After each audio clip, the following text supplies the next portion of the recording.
In a studio that's in a basement comes the epic story of how two friends changed the future of the movie podcast game forever. The reviews are in. Boys Life magazine gives the High Sci podcast 4.5 acorns.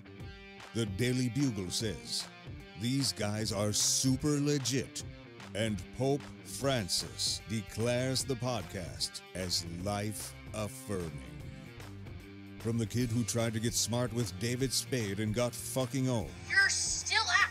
You're still back. And the guy who can name all four Baldwin brothers. Alec, William, Daniel, and the baby boy, Stephen. Live from the studio of his parents' basement. The Have You Seen It podcast. Welcome back to the Have You Seen It podcast. My name is Mason Knight. Sitting across from me is the man himself, Cash Kraus.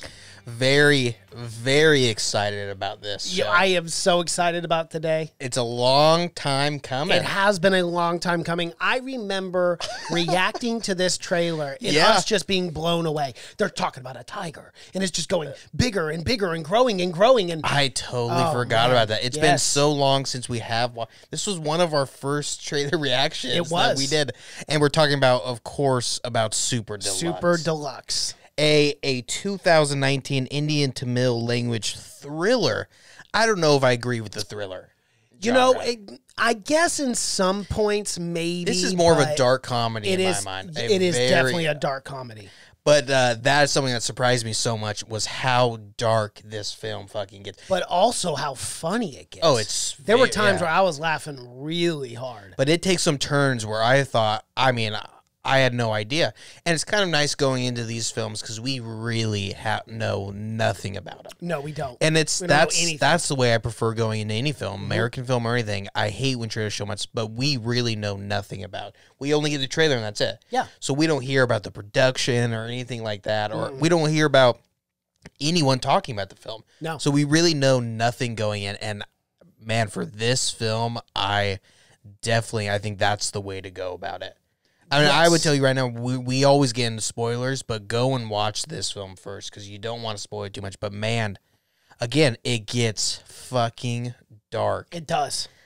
Uncomfortably dark. And it really dark. Really uncomfortably dark. But man, I have just, the cast for this was phenomenal. But more importantly, the child actor, Ash Kumar's performance. Oh, yeah. I know. That kid was hilarious. Well, there's a few child actors because even the teen boys, are child actors. And they all did amazing, but I know exactly what you're talking about.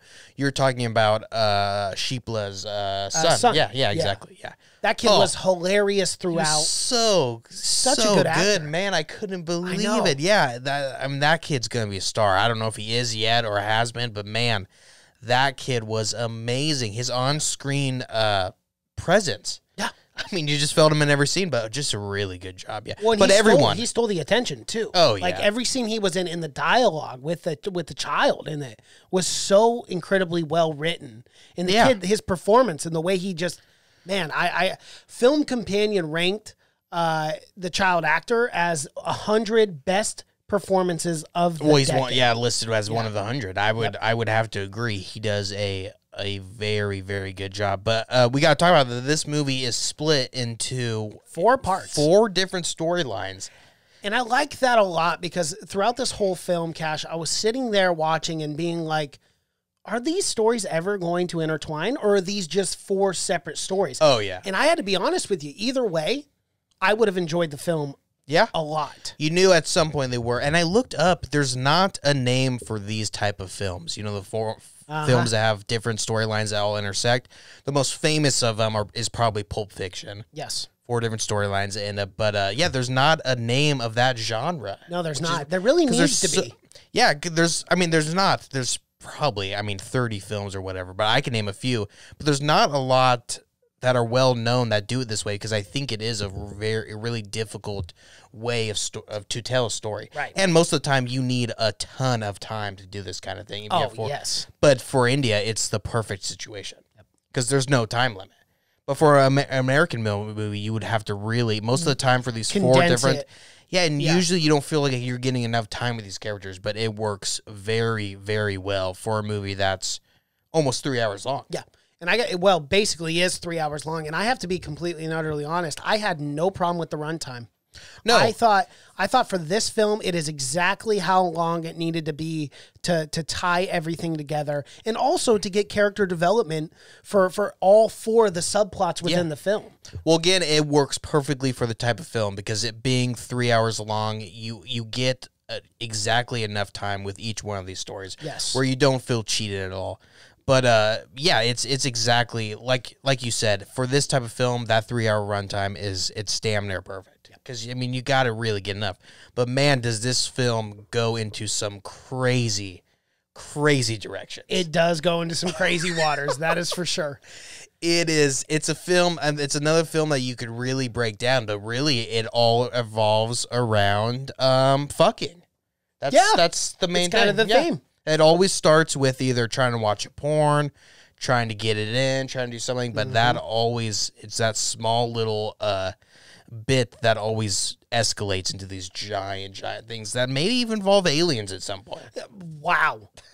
We will jump into that inevitably on this review here. But that was the only thing in this film that like completely sideswiped me. I was like, whoa, an alien. Well, That's the one film I did not expect to see an alien. And the transgender thing within the cop station with the rape. I mean, that was really like rape.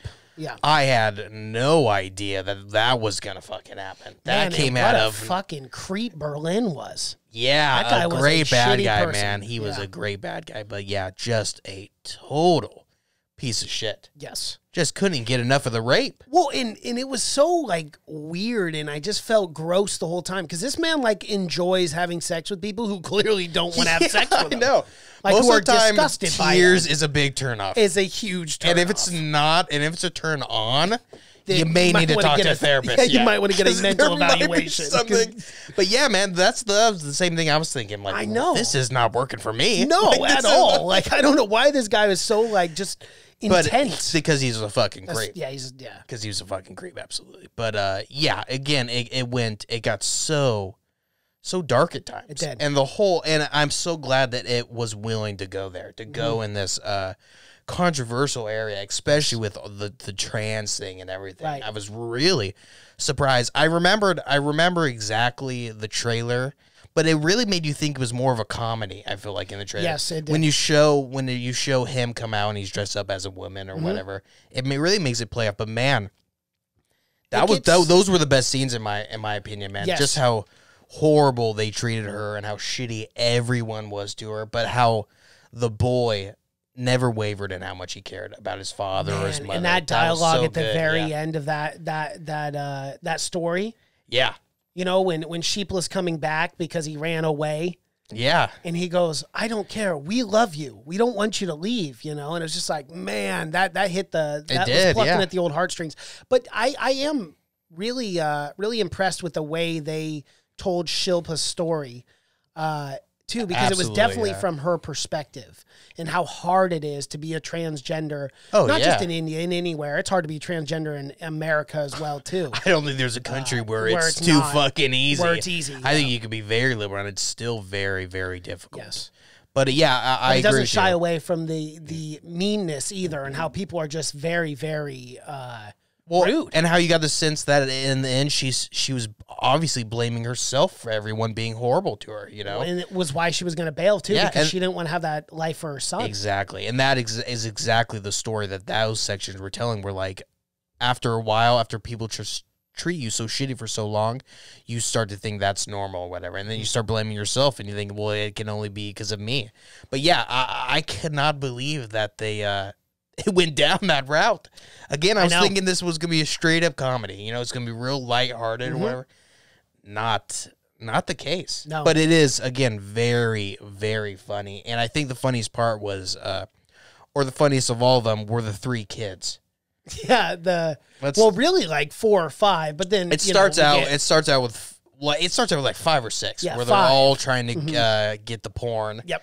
and the kid finds out that it's his mom. I love the scene though where they're buying it, and he's like, "Do you guys have this movie? Do you guys have Superbad?" And then like eventually they finally ask her, "Hey, do you guys have porn?" And she's like, "Yeah, I have porn here." You know, like you're a bunch of stupid kids. I want to make a sale. You know? And even though these kids have cell phones, they're still going analog. They're still going analog. Well, they had to. Remember, they said cell phone footage is one thing. But 3D, and it's porn? the fucking like 1974 3D Jaws 3D glasses where it's the blue, red and the blue. Yeah. Are you kidding me? Like that is you have endless amounts of porn on your phone, but you gotta go and get a DVD. Hey man, you gotta keep it original. It's old school. It is old it's school. It's very vintage, very cool. But yeah, hilarious because the kid ends up finding out that his mom, and he has a very realistic reaction to Sorry finding out his mother was in a porn film. Yeah, and I'm glad they played that off very realistic with him just losing his mind. Yeah, and he threw the beer bottle at the TV, broke the TV, and that sends. Well, that's the shockwave. Oh yeah, I mean that fucking TV, man, and TVs play a big role. Well, maybe just as big as the sex theme. It's the TV theme. Yeah, Thoyvon said his father was going to literally kill him. Yeah, because of the TV was broken. I can it looked imagine. like a pretty nice TV. It was very thin. Yeah. Very thin. So they're in a little bit of a pickle here. Yeah, oh, absolutely. Yeah. And then they got to go, and it becomes this whole thing of them going, and them, first... Well, Sorry goes and tries to kill his mother. Which is fucking... and that immediately... Because that's early on. But you immediately start getting the sense, like, oh, fuck, this might be dark. Yeah. He was going to fucking stab his mom. He absolutely was. He was in a full rage. Yes. Thank God they lived on the 12th story, so it took him a shit ton of time to get up there. I wonder if they were trying to, because we don't know that much, so let us know in the comment section, but about honor killings. I wonder if that would have fell within the realm of an honor killing. I can't imagine. No, I thought honor killings was... if you disgrace the family or something. Yeah, I don't... Maybe not. I was just curious watching I don't think they're taking it on the kids to do the honor killing. Yeah, good point. So I don't think it'd be like a thing of like, I think that's more of like a crazy parent kind of thing where they kill the kids or whatever. But yeah, I don't know. I don't think stabbing your mom with a flathead screwdriver is or an ice pick, whatever it was. It was long and lengthy. But nonetheless, he falls, he slips. Yes. And he stabs himself in the abdomen. Yes, he does. And we got to talk about this scene because I thought it was hilarious. So Sorry's he's in a rage, and there's this taxi driver, and he throws something at the window, breaks the guy's window, so he's following them there. Yeah, he's right pissed. Because he says something about his mother. That's why he threw it. He goes, "Oh, your mother's a bitch," or whatever he says, and he throws something at his window. He's chasing them down, and then when he gets there to help them. Yeah. He goes, "Oh, I understand why he was so mad. You are a goddess." It was so funny. He's like, dude. "Oh shit, Mary's trying to get out of there." As soon as he sees him with the screwdriver, he starts to run him away. But yeah, that cab driver ends up playing a larger role in the film. Yes, he does. Ends up taking him from one place to another. And hey, he was into the mom too. But man, it is dark. When again, I think this is a really good dark comedy. It's when he's stabbed and he's in the cab. And it's like his last words, and he just goes, "You fucking whore." I know. And everyone goes, what the fuck? Everyone turns around like, wow. Because the mom's in the back of her, she like knows at me, like, oh yeah. Like, what the hell? Mm-hmm. But I just imagine that being the last thing your son says to you that would in be his so arms. Brutal. Yeah, as he's bleeding out in the taxi cab. But man, that kid was not happy about that. No, he was furious. He was a next level heated. He was going to murder him. He was going to murder his own mother. But and again, that just starts off this long trip of now everyone but Sorry going and trying to replace his father's TV that he smashed. So they're going to go do a job for a Don. Yeah. And these bozos, these dummies, they go, oh, it's worth more to save a life than it is to take a life. So let's tell him, and maybe he'll pay us more. This kind of threw me because I really thought that they were going to go and poison the guy who ends up having cheating on her with her husband or whatever. I thought that was going to be how those stories intersect, was those kids poisoned him. He drank that, went on his way, banged with her, and then I definitely thought they were going to connect. Yeah, that would have been. the perfect connection. It would have been, because the whole time, it's one of the stories where they're just barely crossing paths, like barely see them at the start until they start getting closer and closer and closer till they all kind of come together. But yeah, I really thought that was going to be it, because it never explains why that guy died. No. Fucking. His heart just exploded. I guess it just exploded. Good on him. I mean, if you're going to go out, do what you love doing. But man, the Yambu knows how to ride it. Yeah, because that's another storyline. This woman cheats on her husband. The guy dies. I mean, it's the worst case scenario. Cheating on anyone. Oh, cheating, yeah.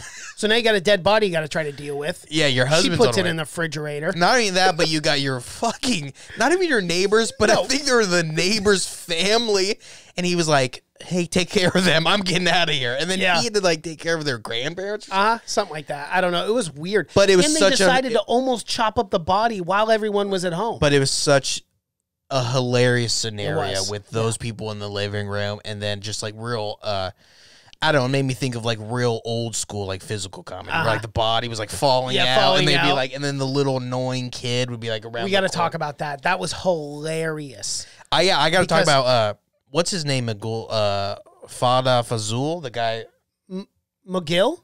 Are you talking about the husband? Yes. Right? Yeah. McGill. His chemistry with the wife was fucking amazing. Yambu. Yeah, they played off each other very, very well. I felt, I mean, you could see that they had strong chemistry. It felt like they've been married a long time. That's just something I had to say about that. Yes. But yeah, talk about the kid scene was hilarious. Oh my God, it was so good because this little punk is being a little brat, and then he comes in and sees the dead body and them about to chop the head off, and she just grabs him. Vyembu just grabs him and puts the knife up to his neck, and she intimidates the hell out of him. It's a very serious scene. She goes, "You tell anyone, and I'm gonna cut your." She says, "I'm gonna cut your dick off and throw it to the cows." What I thought. Yeah. Throw it to the cows. Yeah. And then the kid walks off, skeets off, and sits down, doesn't say a word, and then she's like, "What?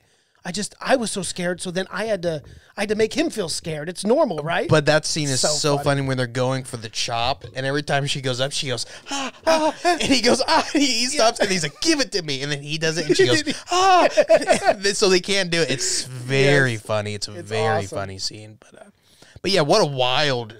They're just gonna chop him up, and they got company in the room next over. They're gonna chop this guy to pieces.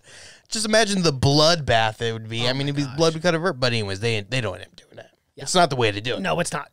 But I like that they Googled how to hide bodies and stuff like that. That's a very funny thing to do. But yeah, they don't end up chopping the guy up. I also... but it causes a rift in the marriage. It does. Absolutely. Sure. He says he wants a divorce.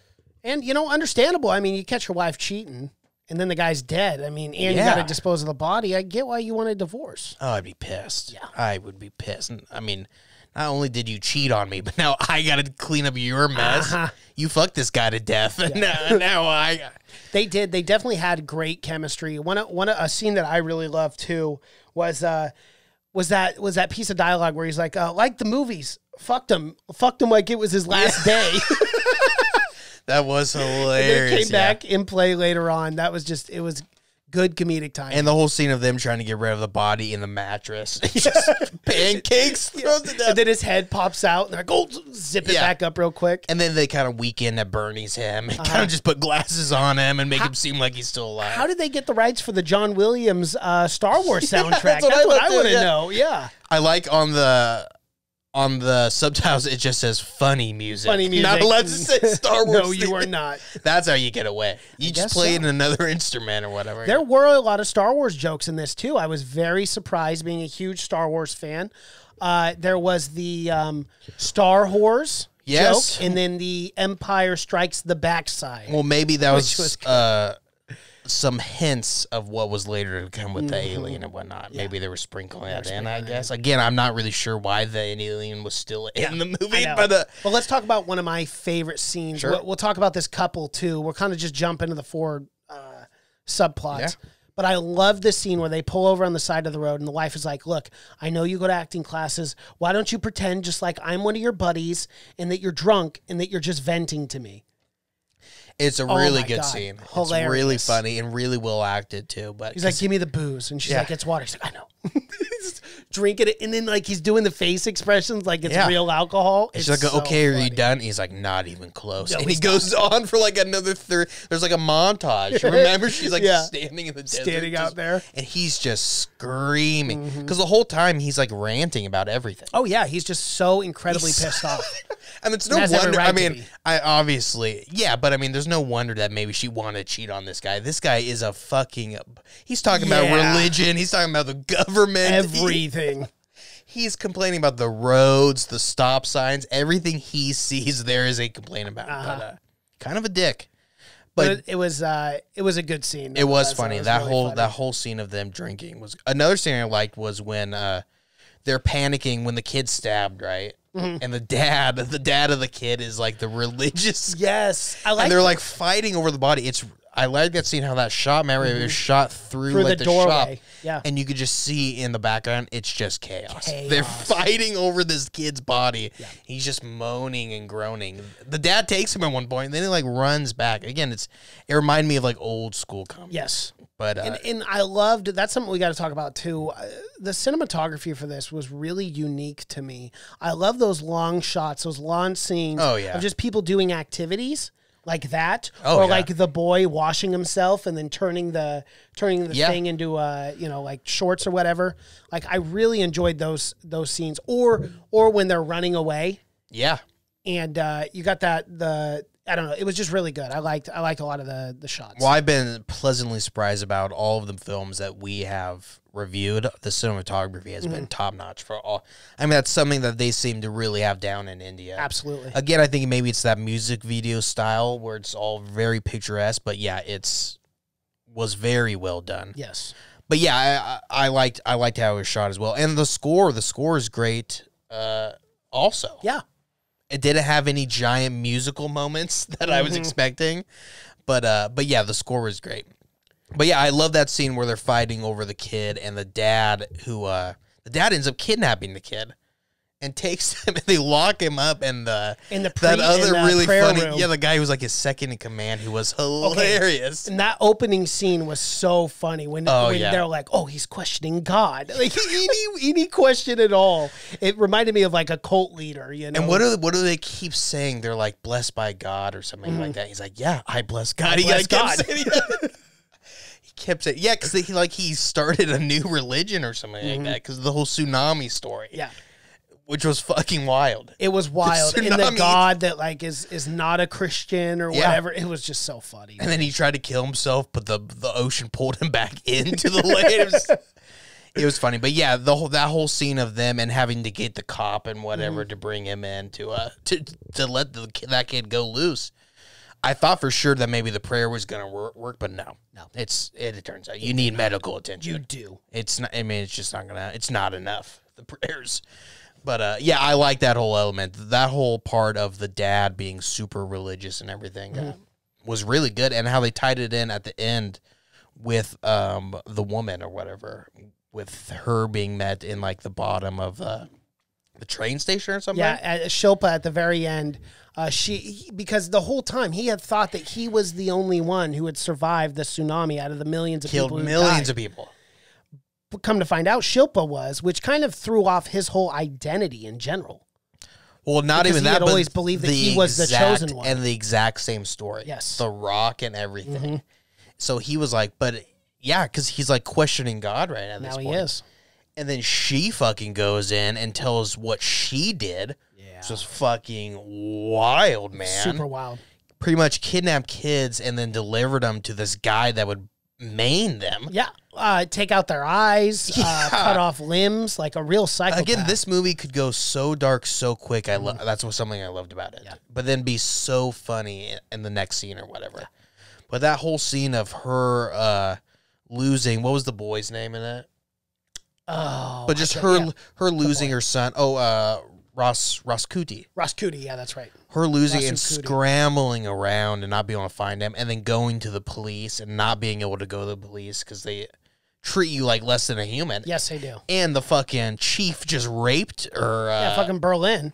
Yeah, right. Well, you were talking about the day or an hour earlier or something like that, wasn't it? And he was about to go again. Yeah. It was wild. That man is crazy. Yeah. But if going back to the score real quick, one pivotal part that like I wrote down where I was like, man, this score is creepy. It's just really eerie feeling that I had. But as he was about to orally rape Shirpa, Yes. I was just like, oh my God, the score for that was, or Shilpa, excuse me.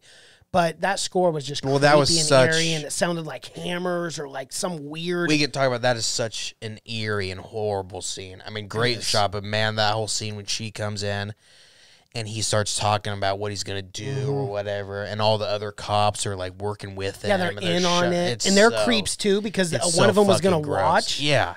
It was just like so fucking gross. But well done.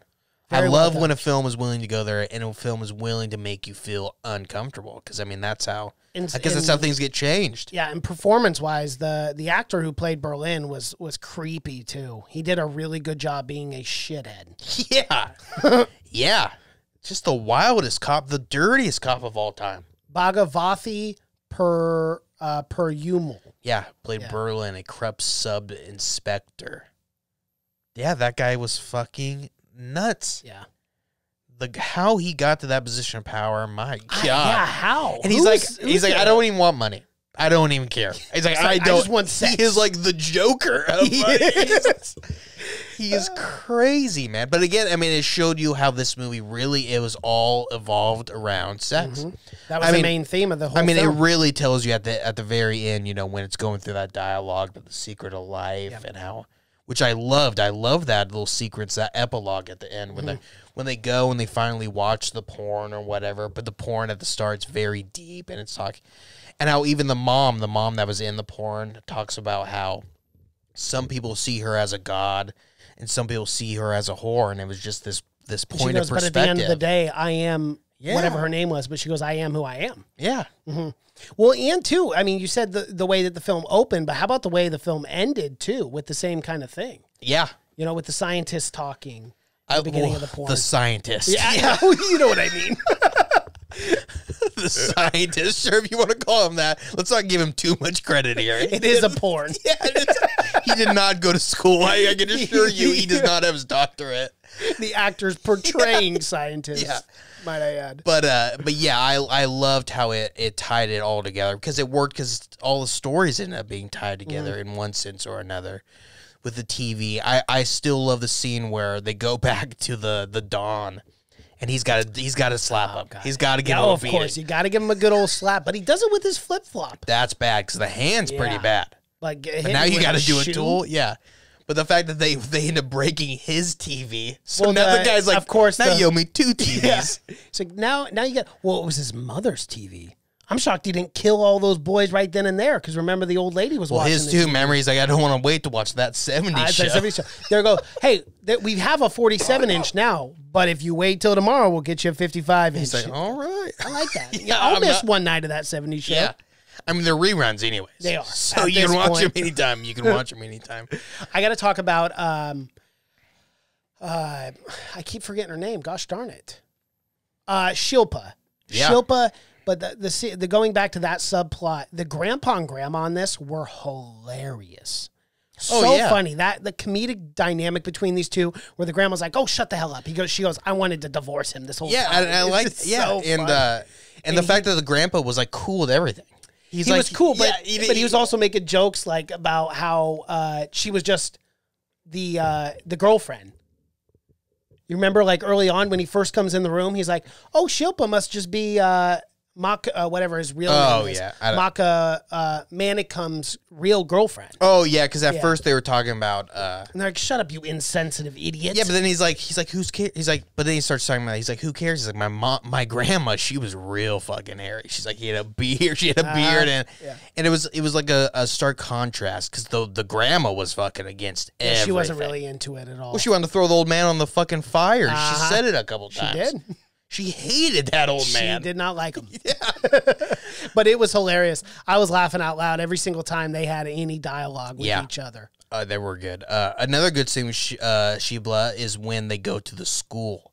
And then she really gets fucking treated like shit, man. She does. That's devastating. Devastating for Raskuti as well, because all he wanted to do was show his friends his dad. And they kept calling him a test tube baby, and you just felt for the little guy. Yeah, know? and even though that he did not waver at all for his love for Sheepla at all. No, not at all. She always saw that that was still, I mean, someone he loved, his parents. So And that was really cool. Yeah, and the way they tied their final scene together was so brilliant because you remember him doing the ta-ta-ta-ta-ta and opening the door the very first time we see him as a character. And then he goes, hold on, I wanted to do that while you came back. Yeah. So he shuts the door on Sheepla again and then opens it and does ta-ta-ta-ta-ta and gives him a big hug. It was cool. And the It's a big good way to end smile. it. Yeah, that was, I like that. And I like how when, again, the epilogue, they were talking and they showed everyone go through like what they're dealing with or whatever. And now, how like the relationship between the man and the wife and her cheating, how that's strained, but it kind of made them stronger. Yeah, in a weird way it did. Should we just talk about the alien scene? Okay, let's we talk just about get that it- because get that it got off? wild. Let's go back to the 4 boys. 4 or 5 should we boys. just get it off our chest and just get it over with? Okay, look, man. I don't know, maybe I at first I'm like, maybe I missed something. Uh-huh. Like they were hinting at it. No. Not at all. No hints. Nothing. No precursor of what is going to take place. I have to say that was the most shocked I've ever been watching a film to just completely ballpark it, just way in left field. Would have never saw that coming, and then we get a fucking alien in the movie, and I'm like, whoa, what? Yeah, so they go to steal money from a man, a Northie. They keep talking. Okay, we got to bring that up because we've seen people comment Northie, Yeah. and we never knew what that meant. But they must be It's an talking insult. about it's an insult, Yeah, I guess. obviously. Yeah, we figured it was an insult. Because in those comments, that's usually an insult if people are calling you anything. But yeah, so yeah, they go, they steal money, and they find out that the girl living there is a fucking alien. Just an Full-on alien. Yeah. And that the guy that they were robbing him from died 2 minutes ago. Yes. So she needs a new soul partner. Crazy timing. Crazy turn of events. Crazy timing, man. Still do not understand all those plastic bags on the ground. Did you get that at all? Because I No, was it trying must- to figure that out. Must have but been I just couldn't. an alien thing. Yeah, Or something. I don't know. No, I didn't understand it. But yeah, very odd. I thought maybe it would come back into play. Did not. But just that was a real wild. I thought maybe they could have handled that a little differently. Or like they could have still had the boys come back and steal from the guy again and had like a suspenseful kind of thing with the guy and the old man. Yeah. But they're like, why the fuck not? Let's throw an alien in there. We got an extra 5 crore. Why not? Yeah, we can got do some CGI there. budget. I just got a Macintosh. I can throw something together. Yeah, she's an alien. God. She ends up cloning one of the boys. Yep. So It's she ends up such cloning a sword. weird, like, you almost feel like, oh, this could be a spin-off onto its own thing. You could have a whole 2 hours of the kid and the alien just going around. It was very... It was odd, and I got to be honest, it wasn't a huge part of the movie, so it didn't bug me, but I didn't like it. I didn't like the alien. I think you could have taken it a million other routes.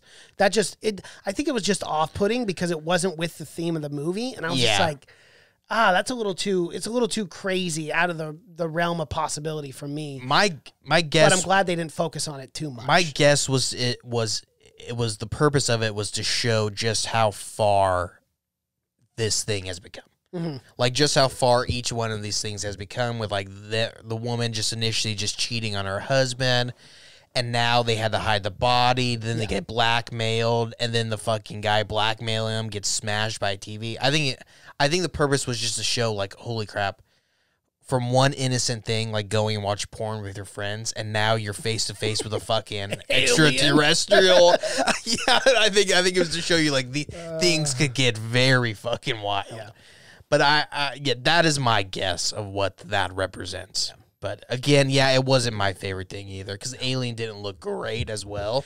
But again, it just seemed really far out of left field. And the kids were like, yeah, it's fine. It's a fucking alien. Yeah, we're They good. were too upset. Like, my dad's going to beat the shit out of me. And not only that, but when we do get this TV back, I got to watch some porn. Yeah, like, I haven't exactly, watched porn all day. Yeah. It's killing me. That's what these kids Not are to the thinking. fact that you can be like, Dad, hold on a sec. Hey, I'm not going to believe this shit? Who gives a fuck about your TV? I could go right now and take you to an alien's house. Right. Right You want now. to know something crazier, Dad? The alien cloned me. I'm actually there right now with the There's alien. two of You're not me. going to believe it. Two of me, yeah. And I'm now her keeper. Well, my other half is now her, like, caretaker. Right. That's where the dad just slaps the shit out of the boy. He's like, you liar. But I guess, that, again, and that to roll it all around, to wrap it in. Again, the very end when they're all doing the epilogue, when the porn mom is talking, when the porn scientist is talking. Because remember the woman alien, the girl alien, she also talks about how they're all connected in one way or another. How the cell or an atom goes around a proton or whatever, just like the sun, and you see that around.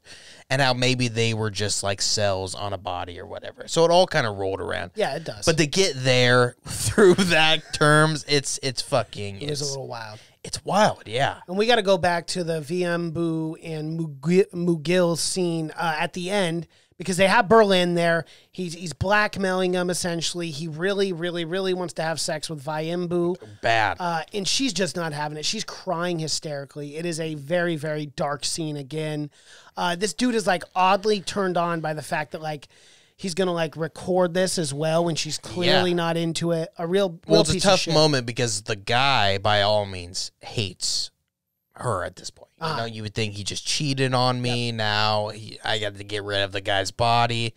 You know, it's kind of a moment where, like, who cares what's going on? Yeah. But he obviously ends up turning a little too late, in my opinion. Yeah.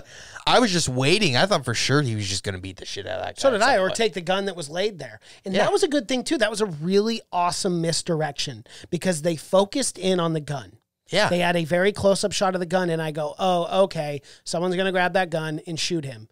And then they did a complete misdirection there. They purposely intended to show you that gun close up because later on, the TV that the boys threw over hits Berlin in the head, and he dies instantly. Instant death by TV. By TV. Yeah. Not too many of those. Thank God, though, that guy was a piece of shit. Yes, he was.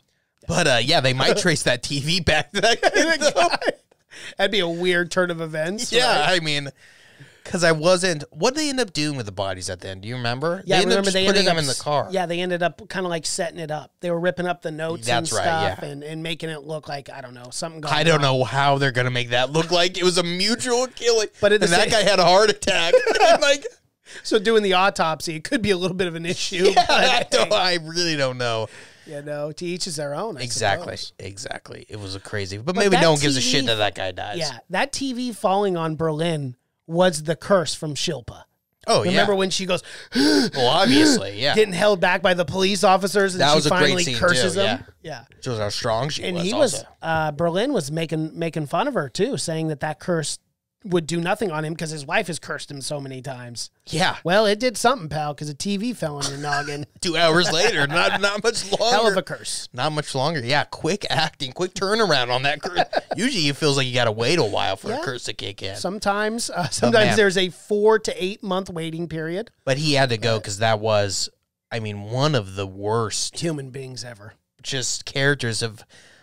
A lot of movies I've seen, that guy was horrible. Zero redeeming qualities about this guy. He didn't care who he was raping. No. As long as you didn't enjoy what was happening, he was having a good fucking time. God. But man, what a horrible guy. Yeah. But a great bad guy. Yeah. To a story that I didn't even think was going to have a bad guy. With these 4, I mean, I didn't think there'd be a central. But man, this guy really dipped in, though, every story he could. He did. He fucked with everyone. Except where did he find the time? to blackmail this couple. Well, not a lot of police work going on. Not at all. Clearly not a lot. Not getting much done at that Not a lot of actual. Yeah, because he's barely even at the station. Barely. He's doing so much blackmailing that he's got he's in warehouses most of the time, meeting up in sketchy places. And when he is at the police station, he's raping people. He's doing that. So he's doing no work. He's an opposite of a cop. That's taxpayer dollars right there. That's infuriating. Yes. I'd be pissed. I don't want a cop raping on my tax dollar. No. Get that man be fighting crime. Absolutely. But yeah, that's all I got for Super Deluxe. What is your closing thought on it, Mason? I got to be honest with you. The alien was the only problem I had.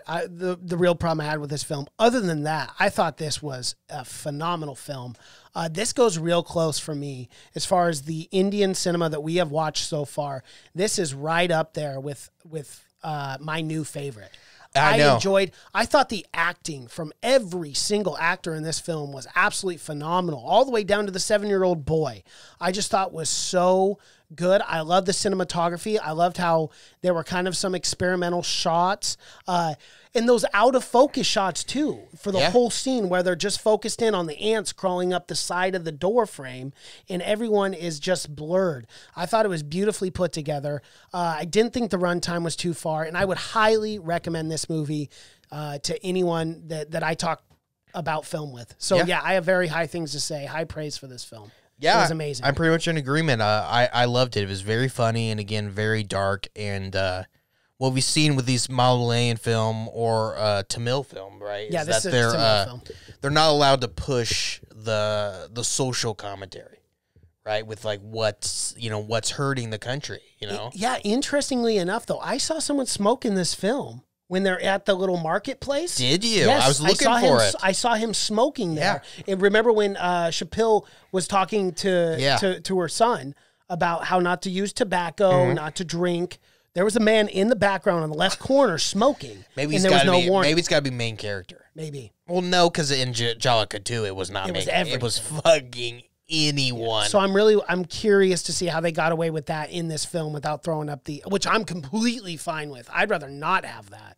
But. No, yeah, not at all. Yeah, I know, and I was looking for it too, but no one really drank or any. Because again, everything was just a fucking scramble. So it's not like anyone had a time to like sit down and take a drink, because it was just everyone was running from one. And the whole, we didn't even talk about this, like the mom not being able to get any medical attention because she didn't have any money or anything. Oh, dude, that was just such a heartbreaking scene too. So again, this movie did such a good job of shining a light on those really tough subjects that not a lot of people want to talk about. Right. But that is what, in my opinion, that is what art is for, to push the envelope. Absolutely. But yeah, I would recommend it for sure. Go and watch Super Deluxe. It is, and look up as little as you possibly can. Just go in blind. Yeah. I mean, I watched the movie, but just go in knowing as little information as you do about the film, because it is a really good one. Yeah. So hopefully you're not listening to this. Because I didn't even really know what genre it was going into it. I assumed comedy from the trailer. But I mean, it was. But man, it was also one of the darkest films I think we've reviewed so far for foreign film. I mean, it might have been darker than Gangs of Wasseypur. I mean, context-wise, I think it was. Well, and Hundun was pretty dark, too. Pretty darkest, yeah. Well, all right. That's all I got for Super Deluxe. Well, that is our review for Super Deluxe. If you guys like what you've seen here, please be sure to like the video, comment below, subscribe to the channel, hit that bell notification. We drop videos here every single day. Check out our podcast if you want to listen just in audio format. We're on Spotify, iTunes, SoundCloud, Google Play, and Stitcher. Check out our social media pages. Twitter, Seen It Podcast. Cash is on Twitter. That's just Cash. Instagram, Have You Seen It? SCENE. Have You Seen It? Facebook, Have You Seen a Podcast? My name is Mason Knight. That is Cash Krause. And until next time. Bye.